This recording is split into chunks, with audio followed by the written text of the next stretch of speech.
What up, chess players and my friends? Today's crazy line is from the Veresov. So d4, d5, and then they play knight c3 straight away. It's pretty common. It's not one of the most popular openings, but it happens quite a lot. Knight f6 and now bishop f4. I think this is actually a transposition into a London Jobava. I'm not really sure if that's the name of it. I don't really care too much about names of the openings. Now here we play c5. This is the move to remember. And what's going on here?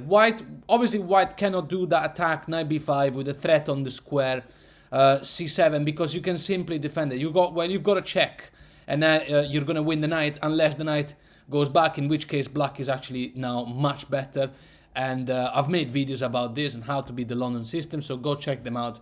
So white is forced to play the move e3. This is so that the bishop defends the knight in the square b5, and the knight can actually go to the square b5 without problems. What to do now? Well, bishop g5 comes with a straight attack on the queen. Straight away, we really don't care. Going for the queen, f3 blocks it. Now we're forced to move and we go back to d7. And this is how we play. Now, one of the theory moves here for white, actually I think it was the most popular opening, was to take, right? And that's white wants to win the pawn and keep the pawn advantage by playing pawn to b4 and keep a pawn chain. It happened to me a lot. Now you play knight to c6 with the idea of simply playing the pawn to e5. Okay, so what to do? Now we're giving away one more pawn. Knight takes d5 and which seems to be in trouble. e5 comes now, we're conquering the center. And there's a variation where they play bishop to g5, and we're going to look at it in the next video. Black is still better at that point. Let's look at the bishop just going back, saving itself. Okay, fine, we recapture this pawn in c5. And now development, knight to e2, and now we simply take the knight in d5.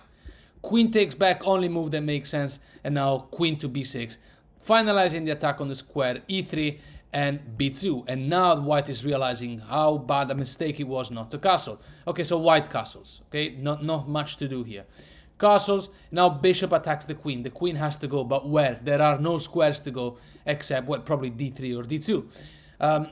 After this move now, check. Well, obviously, if queen had gone to d2, bishop in e3 would have pinned the queen to the king. So that queen e3 was the only move. Check. The king now moves, and now rook to d8. And it's game over, as you can tell. The rook is well defended. The queen will have to move. Well, actually, the queen will have to take the rook, as far as I can tell. And this is how the game ends.